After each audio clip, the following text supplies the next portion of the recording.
Bien-aimés frères et sœurs, vous connaîtrez la vérité et la vérité vous affranchira. Ça, c'est pas moi qui le dis, c'est la Bible qui le dit. Mais moi, je vous dis mieux. Vous connaîtrez la vérité historique, notamment celle de vos ancêtres kémites, et vous aurez une vision globale de ce que c'est que la vraie souveraineté politique. J'ajoute, vous reviendrez à la spiritualité africaine ancestrale et vous comprendrez les enjeux de l'indépendance économique. Et pour terminer, vous accepterez votre identité culturelle kémite et vous obtiendrez deux choses. La première, c'est la paix. La seconde, c'est le développement, à une condition. L'unité de toute l'Afrique noire, l'unité de tous les Noirs du monde entier. Otep à tous, bienvenue sur la chaîne des panafricanistes par essence, par conviction et par excellence. Celle des citoyens kémites par nécessité et obligation de combat. Nous sommes une chaîne qui n'est guidée que par nos ancêtres et rien que par les ancêtres qui appartiennent à l'égrégore du monde noir. Par conséquent, nous ne croyons en aucun Dieu venu de l'étranger. Toutefois, cette vidéo n'est aucunement destinée à inciter à la haine ou à la violence, car nous menons un combat qui est d'abord et avant tout spirituel, intellectuel et démocratique. Ensuite, il est politique, géopolitique et géostratégique.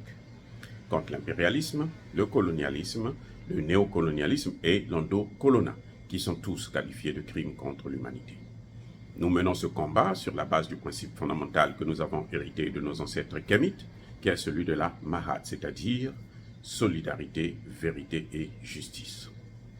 Vous êtes donc en droit de connaître la vérité et nous avons l'obligation de vous dire la vérité, rien que la vérité, afin que justice soit rendue au continent africain. Et ça, c'est notre modeste contribution dans cette noble lutte en faveur de la souveraineté, la dignité, la solidarité et l'unité africaine. C'est exactement ça que nous appelons le panafricanisme. Bien-aimés frères et sœurs, il y a eu une vidéo qui m'a surpris. C'est l'interview, c'est l'audio plutôt. L'interview du vice-président de l'Assemblée nationale du Centrafrique, M. Évariste Ngamana, par RFI. Si vous avez l'occasion de voir cette vidéo, d'entendre, d'écouter cette vidéo, essayez de prêter attention.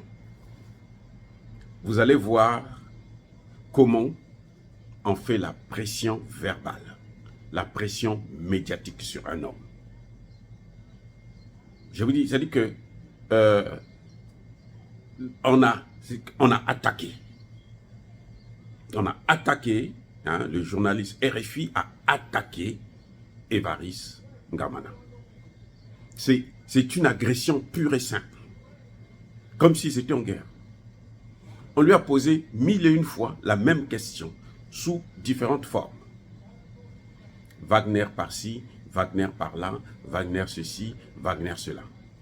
Monsieur Évariste a été, j'ai apprécié justement son comportement, il a été droit sur ses bottes et il a été ferme et catégorique dans ses positions.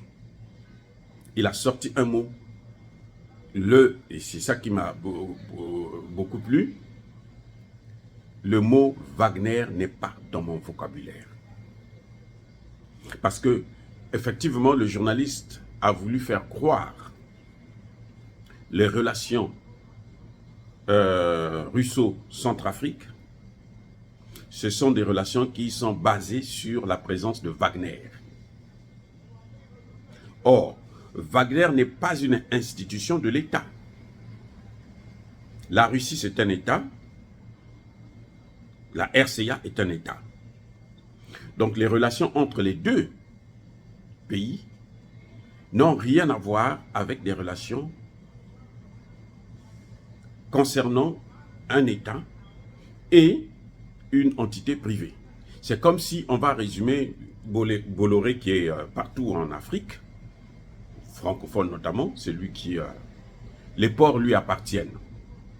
En tout cas, jusqu'à ce qu'on puisse le déloger. Parce que c'est clair que ça va venir.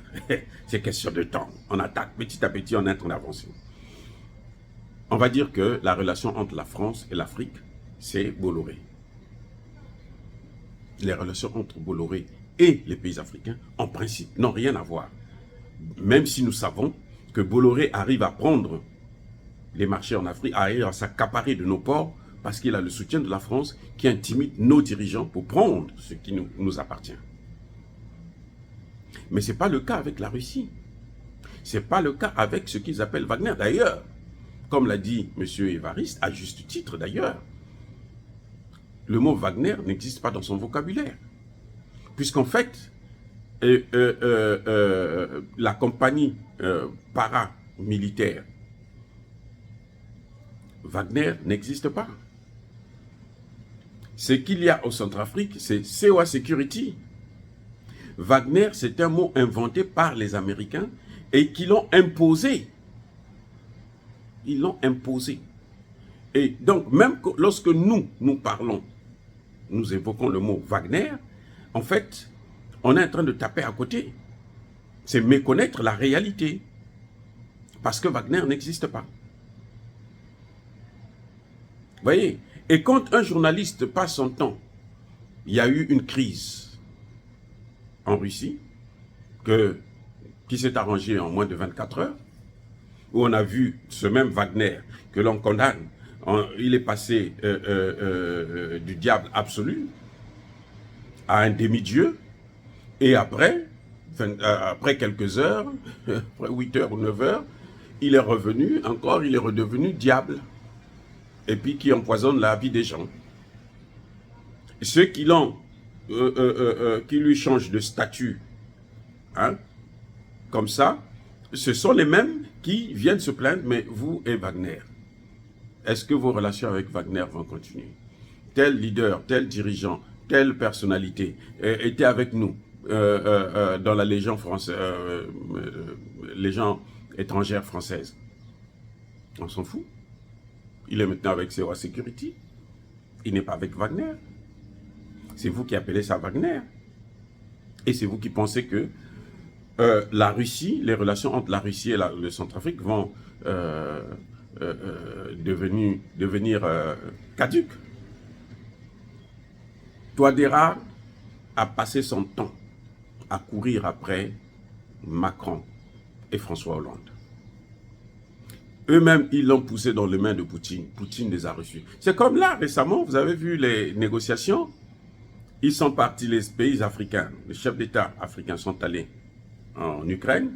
On les a humiliés, parce qu'on a dit qu'ils étaient venus pour quémander le blé.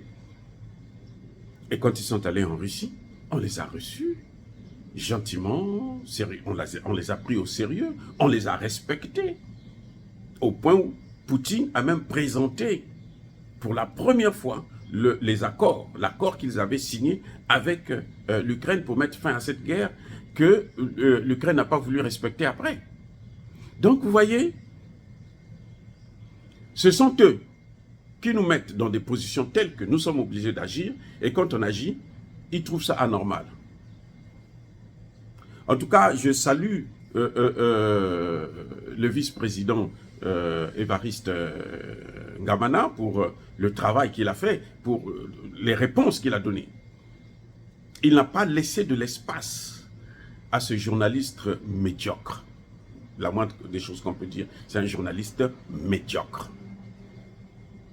Tu poses une question une fois, deux fois, tu constates que la personne ne veut pas répondre, ou la personne n'est pas intéressée à cette question, mais arrête de le harceler. Parce que c'était une séance d'harcèlement politico-médiatique. C'est une pression inutile et ça vous rend ridicule. Bravo, Monsieur Évariste, et j'espère que vous allez continuer à rester sur ces mêmes positions avec la même détermination, le même langage face à ces bourreaux. Parce que la France, c'est un bourreau pour l'Afrique, puisqu'ils nous ont pris en esclavage, ils nous ont colonisés, ils ont néocolonisés, et en ce moment, ils veulent nous recoloniser. Donc, il faut être ferme avec eux. Et c'est vrai, Évariste a dit que, bon, nous on peut, si les Français viennent, les Américains, bon, j'espère que c'est juste un langage politique. Parce que quand on se sépare du diable, il ne faut plus lui donner une opportunité de rentrer encore dans votre vie. Sinon, il va la pourrir. Ah oui, Je crois qu'aujourd'hui, les pays africains sérieux devraient prendre leurs responsabilités pour s'éloigner de plus en plus de ces puissances occidentales qui ont passé 60 ans après les indépendances formelles à nous écraser. C'est bien un dirigeant occidental en la personne d'Helmut Kohl qui a dit « Nous avons perdu la Chine ».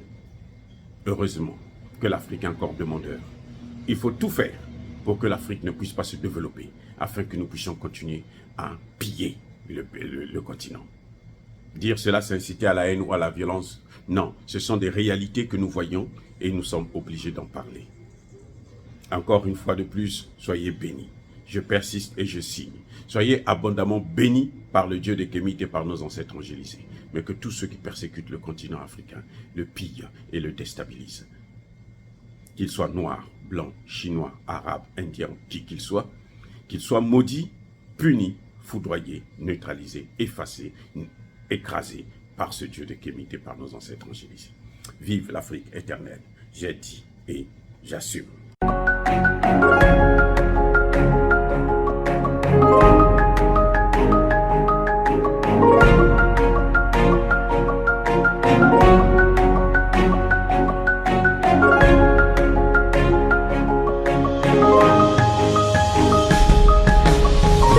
Eux, ils marchent par la foi et non par la vue. Mais moi, je vous conseille vivement de marcher par la connaissance scientifique et historique, notamment celle de nos ancêtres kémites, par les 5 sens et par l'intelligence. À vous, Abia.